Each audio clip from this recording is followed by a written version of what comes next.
welcome to the show. And, every week I start the show. Welcome to the show, Pam. Thank you. You do start the show every week.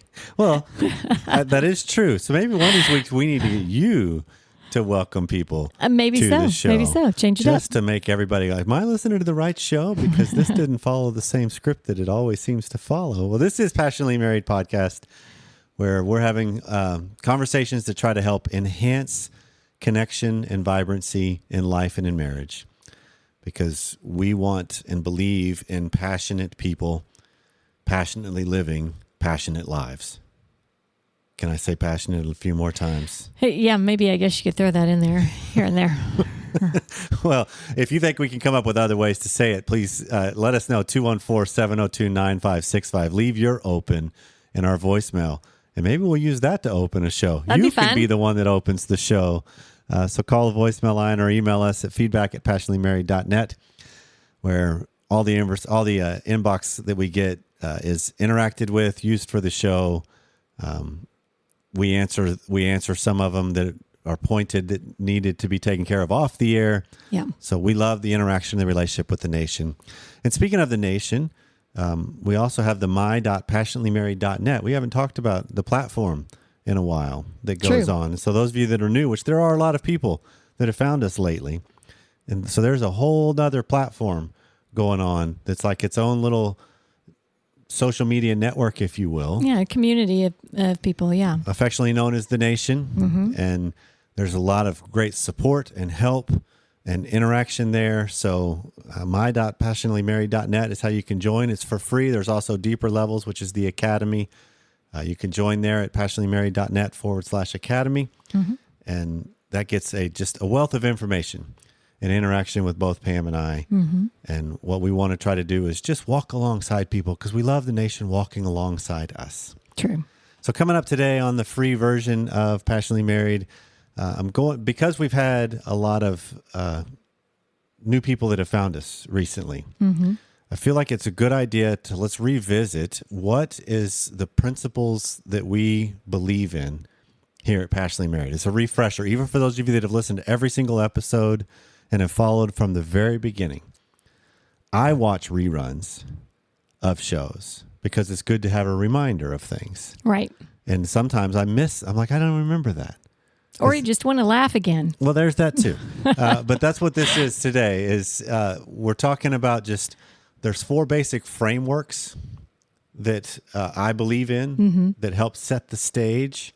And this is all from Dr. Schnarch and the way he thinks about life and people. And then on the extended content today, which is deeper, longer, and there are no ads. And as one of our members has said, it's twice the fun. Again, like I mentioned earlier, you can subscribe at passionatelymarried.net/academy. We go a little bit deeper into the idea of what are the principles of passion and desire and how they play out in marriage. Because it's so interesting to me. When you think about relationships and particularly marriage, there are dynamics that are naturally at play in every single one of them. Mm-hmm. We can't do anything about those. We can't make them not happen. Okay. So then we're faced with how do I utilize them to produce something better? So sometimes we dive in and we want to change things. Yeah. And we don't understand that what's underlying there, the desire, the passion that's underlying, maybe it's just waiting to be exposed and be this source of good things for you to come. Right. And I think that's the main idea behind all that we've done all these years. So coming up on 12 years of being on the air. Yeah. And it's about utilizing the energies naturally found in relationships to produce better relationships, not changing those energies. Mm-hmm. Because I love this quote of, I can yell at the wind or I can adjust my sails. That's a lot of what we can do in relationship. I can yell at these dynamics or I can utilize them better. Yeah, and then just enjoy the cruising with that wind, right? Or the turbulence that comes with it too. There will be, but, yes. Wow, what a story you have to tell on the other side. So all that's coming up right after this.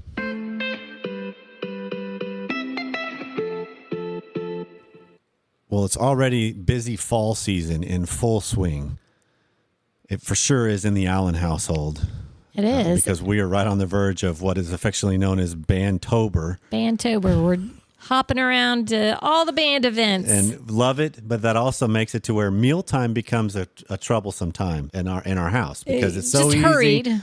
It's so easy to just swing through a drive-through, which isn't a good choice. No.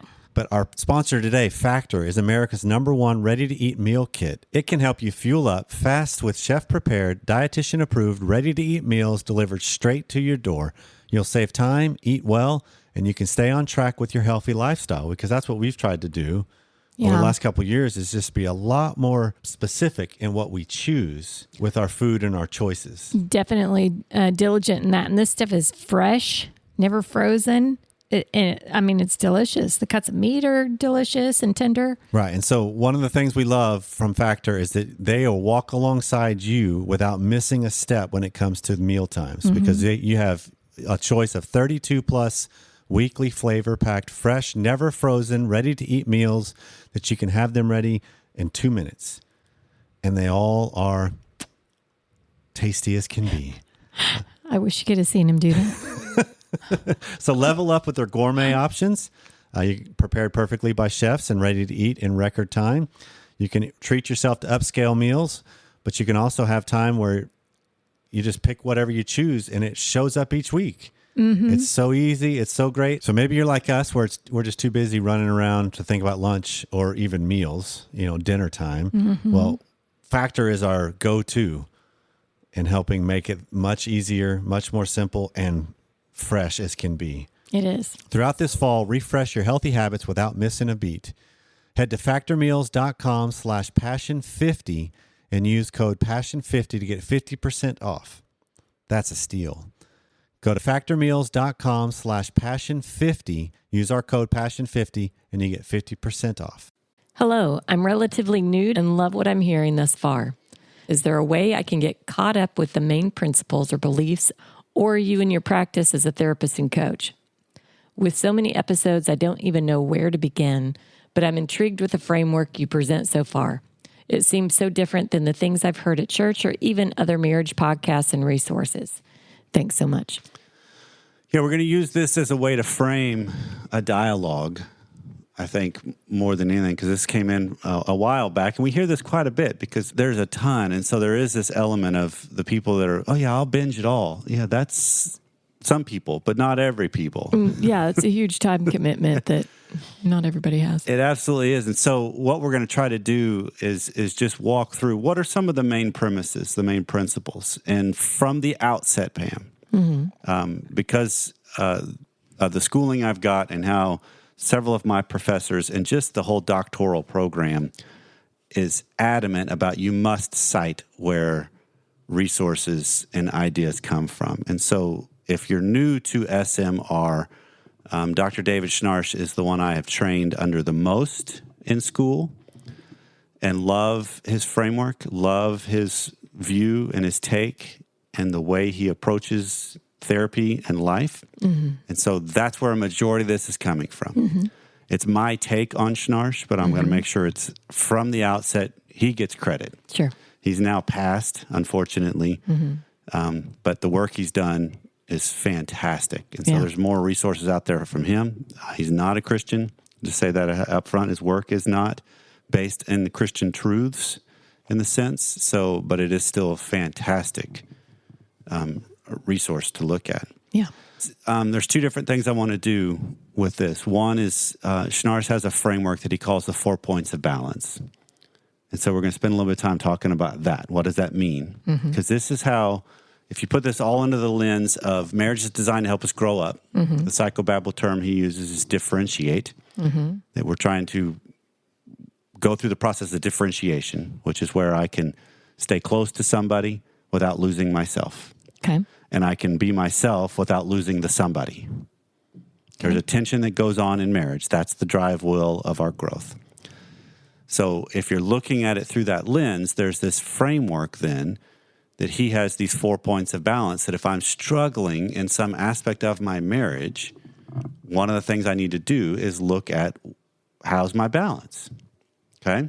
Okay. And then from there, we're going to move into the concept of principles of passion and desire, because there are just some basic principles that if you look at throughout all of the history of what we've done on our show, these are just the basic concepts we keep referring back to. And Okay. so what Pam's role today is she's going to be the role of the emailer and the audience to help frame it out as she hears it, also poke holes, ask questions. What did I miss? Because I don't want to keep it in theory, even though it's real easy to do so because it's basically a theory.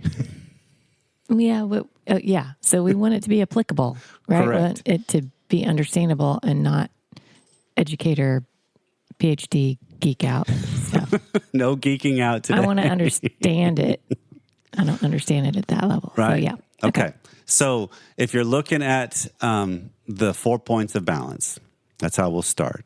And so first, And then back up again, the 4 points of balance. If I'm off in one of these things, then okay, my relationship is off. this will create the struggles that happen in marriage. So like if you feel like you are in a chronic pattern in your marriage, that it's like we keep fighting about the same thing. The same thing keeps happening. Why won't they ever figure this out? What is it about?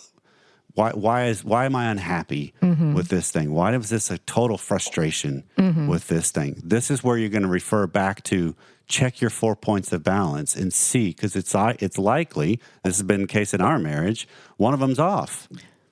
So it's like having a stool that I'm sitting on with 4 legs and maybe one of them shorter than the other. Great analogy. Okay. Yes. And so the 4 of them are, we're trying to create a solid, flexible self. We want a quiet mind and a calm heart. We want to figure out how to be grounded in our responding. And then meaningful endurance. Okay. That's the 4 principles that make up and comprise the 4 points of balance. And Schnarch believed in these so heavily, he actually trademarked all 4 of these things. Interesting. So I'm giving notice Okay. that these are not mine. Okay. I'm honoring his because they're his. So the solid, flexible self is this idea. We've landed on the idea with SMR that we're trying to create a more solid self. Which is this idea of, I know who I am and I know who I'm not. I have the ability to live by my core values. I love his addition of flexible self because it's not that I'm rigid. Yeah. Solid does not mean rigid in human life. Yeah. The only things we want rigid in life are bridges and roads and Please. buildings. Please. I want rigid structures. But life as humans, if I'm a rigid human, that's not a fun person to be around nor be. No, it took me a while to really get these solid and flexible at the same time. Right. But it really makes sense after time, right? I can live by that value. Right. I can also adjust to the situation without losing myself. I still know who I am, and I can persevere through hard times. That's the solidness plus the flexibility. We can figure out what do we need to do when we go wrong. What comes to my mind when I think of this is the years that we would do the month-long travels with the kids. And the very first year we did this, you sat down right before we climbed in the truck and you looked back at the kids and said, okay, we have a word for our month. Flexible. Because we don't know what's going to go wrong because something will. Well, that's life. So how do you get flexible with things and adjust without crumbling and caving and it's a catastrophe? You just figure it out.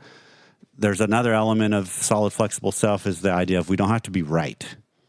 Because if you think about a lot of what happens in marriage and a lot of the emails we get, if you boil it down and are honest as the emailer or caller, you're likely holding on to the fact that I got to be right rather than, no, I don't. I don't have to be right to confirm myself. Right. Right? I can hold on. Yeah, there, nicely done. Thank you. I didn't do that on purpose. Well, I'm but- feeling more solid because you said right to my statement. Okay. But it's that idea of I can have a stance and there's room for another stance. So it's that element of I can look at this through a process of how am I developing a more solid, flexible self. And then I love, if I add a biblical concept to this, I think the biblical idea is this is the idea that God wants us to develop more character and wisdom, not happiness and a good time. He's more concerned about our character and our wisdom. The second one in here is this idea of quiet mind and calm heart, which this is really tied to our emotions and how we live life and how we can get so flooded and reactive. And so his principle is you need to learn how to have a quiet mind and a calm heart. And this is the idea of controlling your anxiety or your emotions so they don't run away with you. It doesn't mean don't have them. Right. I mean, we're given emotions for a reason. Absolutely. I mean, they can be perfectly valid and protect you in some regards. But, is it more just about, is this more about how I react? Or is it not even this is focused all about, just on that? I think this is how I go through life. That obviously there's going to be different things that happen to us that can elicit responses that are emotional or anxiety producing or based out of that. But there's also an element of how am I driven and led by some of my emotions and what I'm interested in, and even my anxieties. Because there's some research out there that shows what I tell myself when I'm nervous or anxious makes a huge difference in the outcome of what that anxiety produces. If I tell myself I'm nervous before I go up for a public speech, I don't perform as well as if I tell myself the feelings I'm feeling are actually excitement in there too. Because it's not usually clean one thing or another. It's a lot of things. Okay. But the idea of a quiet mind and a calm heart is handling your feelings and your emotions. And I love that word handling. Doesn't mean controlling. Doesn't mean managing. It means handling. That's a good clarification. Because I think personally speaking and professionally speaking, anger management is a misnomer. I don't think we manage anger. We need to learn how to handle it, steer it, use it, digest it, that kind of thing. Managing has this idea of I can actually control it. I don't know if I agree with that. Interesting. But I do believe we can handle things.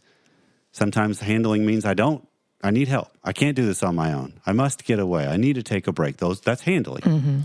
It's soothing my emotional bruises, which is a big one, because how often does something happen in marriage and I blame my partner for the hurt that I'm feeling? It's because you did this. That's why I feel that. Well, if you wouldn't have done that, I wouldn't have, the round and round circular argument that can happen. And the way I can kind of keep mindful of this more is I just monitor my body, because our emotions manifest themselves in our body. We feel them, we experience them in different ways. And so the more I can get in tune, the more I can get an idea of what I'm really feeling and experiencing. Like our dog's experiencing some emotions right now because she's hearing a siren as it goes by. Thank you so much. So the biblical idea of this is, I think, the concept of being still. How do I settle myself? Okay. How do I be involved and engaged in things? And be present. Yeah. Okay. Grounded responding is the third 4-point of balance. And this is the idea of not overreacting, which I think is a common thing we all can understand, how we can overreact to things in our world and in our life. Okay. But it's also not underreacting. That which gives the impression potentially of I don't care. I mean, is that what? Well, what is underreacting? Underreacting is this idea of I'm not even engaging in it. I'm acting like I'm totally removed, like I'm impervious. I'm shut off. I'm cut off. Or is this the person that's just they're just laid back. They're fine. They don't care. And they may not be that way. There could be an element of apathy associated with it, absolutely. Because in the long run, what does that show? What does that denote? Because what comes to my mind when I think about overreacting or underreacting is, because these points are based off of, in large part, Murray Bowen's work, who's a family systems theorist that came up with the theory of family systems therapy. And Schnarch built off of his work. And so Murray Bowen's work was more on the family aspect.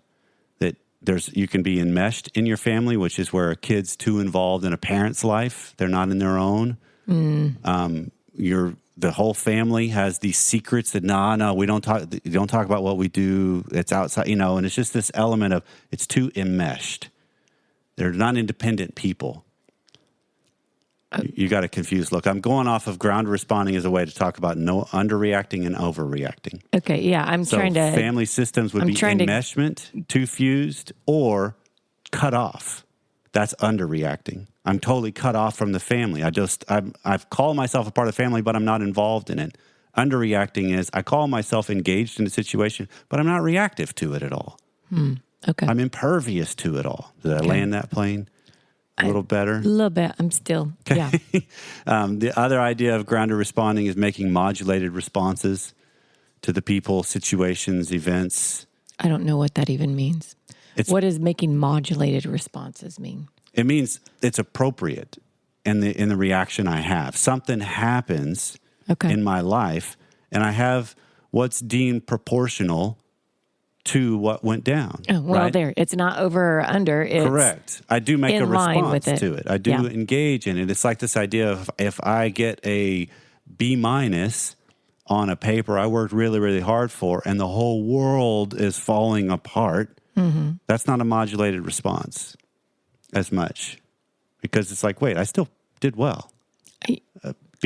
Oh, and I act like the world's falling Yes. apart because I got a B-. Okay. Yeah, maybe that didn't land either. But, we're trying our best because we got some things going on around here with some sirens and other stuff. It's like we need to make modulated responses while we're recording. The biblical idea of this to me is this concept of, I think, is to help learning to love. It's hard to love if I'm overreactive. It's also hard to love if I'm disengaged. So it's finding that balance, that medium point, I love growing up in an a cappella church, the idea of harmony. Yeah. Right? Because I think that fits. Some people are more emotionally leaning. Some people are more logically leaning or rationally leaning. But we need to have both. That's how we get grounded responding.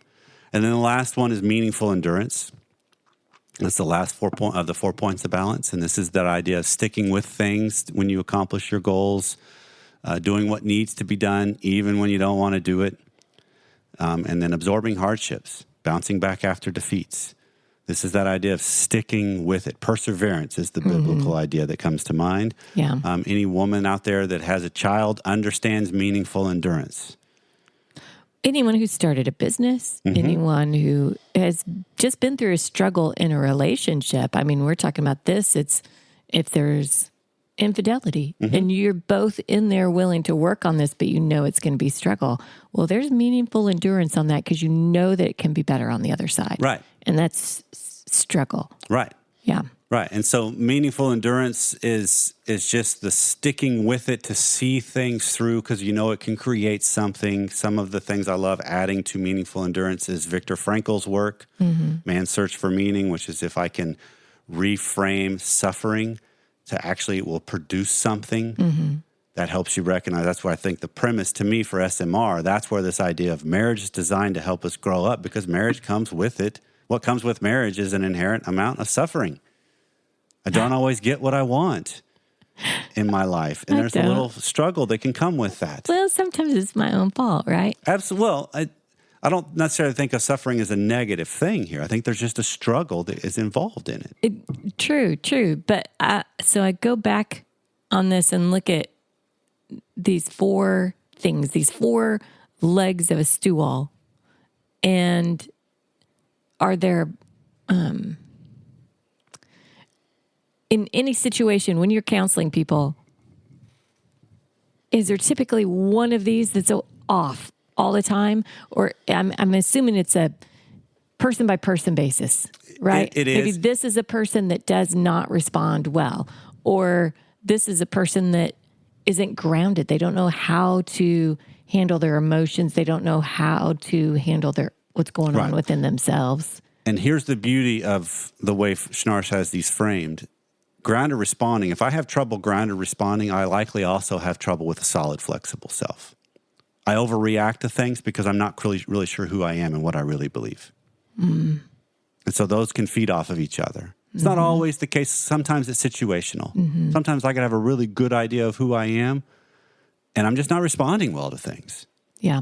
So I need to look at, okay, wait, what? So yes, these are just markers when I'm working with somebody or in my life, in our life. I kind of will look back at these occasionally and go, wow, I'm not meaningful or enduring right now. I'm kind of wanting to throw in the towel on that project. What's that about? What's this? Sometimes that could be wisdom. Sometimes it could just be, I'm tired. But the work's still there. Still need to keep going Yeah. with whatever it is we're trying to create or become or evolve. I mean, if you're working out, I'm on a workout regimen right now. There's days where it's like, I don't want to do this, but after you do it, you feel better. That's meaningful endurance. So the premise of all of this, Pam, to me is for those people that are listening and for the emailer, it's become an observer of your life and ask yourself, where are you in these 4 things? Yeah. That could give you a clue maybe of, okay, I'm troubled with quiet mind and calm heart. You know, I'm not real settled on things right now. I'm just kind of anxious about stuff. And then you just ask, if you can get that awareness, then you can sit down and ask some better questions of, okay, what could they be? Because sometimes the simplest thing, what works for me, when I realize I've got this little bit of undercurrent of angst, I'll have a time, I'll just get a cup of coffee one morning, I'll sit down with a pad of paper, and I'll just start writing down what's going on. And typically after 3 or 4 or 5 things, it's like, oh, well, no wonder there's a little bit of angst. Because when you add all these things up, those are big deals all together. If it was just 1 or 2, wouldn't even be above the threshold of noticing. Yeah. Right? So it's just, these are just great things to look back as lenses to figure out, where am I in the different aspects of my life? And when I can do that, now I can lean back into shoring up whatever that might be, which then helps us pivot into, all right, now let's talk about some desire and passion in my life. What are the principles that make up who I am and in my marriage that keep this whole process going? So you're equating desire and passion to making up who I am? No, I'm equating desire and passion as part of what comes with a relationship and our lives. If I can start to look at it as a whole, and I figure out who I am and I'm operating within that whole, now all of a sudden I can lean into the dynamics that are naturally at play in marriages and in relationships. Okay. And by looking at who I am, you're not talking just this whole first point of balance, this solid, flexible Right, I'm talking self-worth. about You're talking about everything Our all whole together. operating process Okay. of how well am I functioning? Because again, it's so easy. Okay, the thing that comes to my mind, maybe this doesn't land. I've had trouble landing planes with our concepts today. Well, and granted, my brain doesn't work like yours does. Thankfully. So, yes, I'm always asking the questions going, wait, back that up because Right. I'm not following. But what comes to my mind I work on a 4th grade level. is when you made the shift to the tax world from the corporate world as a CPA, we had no idea what tax season was going to be like. The first one, you made it for the second. You know, you started in August, which meant you had the first deadline, which is a little bit smaller of a season. A little bit. And when we hit the very first one, we didn't know. We had an idea, but we didn't know. And midway through, looking back after 8, 9 years now, I know during tax seasons, give me about the sum total of about a week of just being in a bad mood during those times. For you, not me. For you. Right. Yeah. And I'll just have times where it's just like, God, I'm just off today and yesterday and the day before. Yeah. Okay. And that's largely seasonal. It's situational because of the circumstance of what tax season does for us. Yeah. The first time I was experiencing that, you picked up on it when we were on the phone, and you're like, "You okay?" It's like, "No, I'm not okay. I'm sick of tax season." You reacted with, "Well, do you want me to quit? Do you want me to go back?" You overreacted. I'll just throw you under the bus It's true. because it was quick. It was a knee jerk, quick, not grounded responding. That's your own being about a situation, rather than now we can. I'm just sick of tax season. And you'd be like, me too.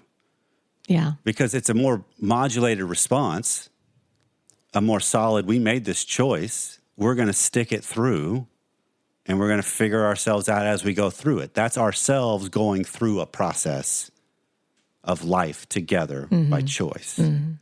That's how I think these 4 play out. Okay. What we're going to talk about in the extended content here in just a minute is what are some of the dynamics that are natural in every committed relationship that push at and demand our 4 points of balance to continue to see us through. That's what's coming up next Okay. I'm looking in forward the to that. extended content. Good. No matter how many times I get a chance to hear some of the principles, or we keep using the same ideas, the same terminology, the same framework.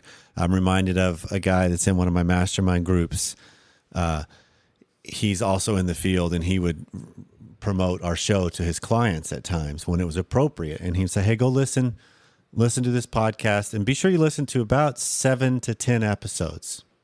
Okay. Because it's back when we were under Sexy Marriage Radio as the title. And he said, because it seems like it's about sex, but it's really not. It's about life. And it's about relationships. There's something deeper going on in everything that's going on. But sometimes you have to kind of get through to recognize the consistency of that theme. Right. Because we utilize a lot of the different things that happen in the nation and in people to talk about concepts that apply to everybody. Right. And that's why it's so great to revisit this every so often. And just as a reminder, even for us, here's what keeps us on track in our main mission as we go. Transcripts are available on each of the episode's pages at passionatelymarried.net. And you can also find all the advertisers' deals and discount codes there at each of the episode's pages. So please consider supporting those who support the show. However, you took a little bit of time out of your week, each and every week, those of you that do, to spend it with us, we say thank you so much, and we'll see you next time.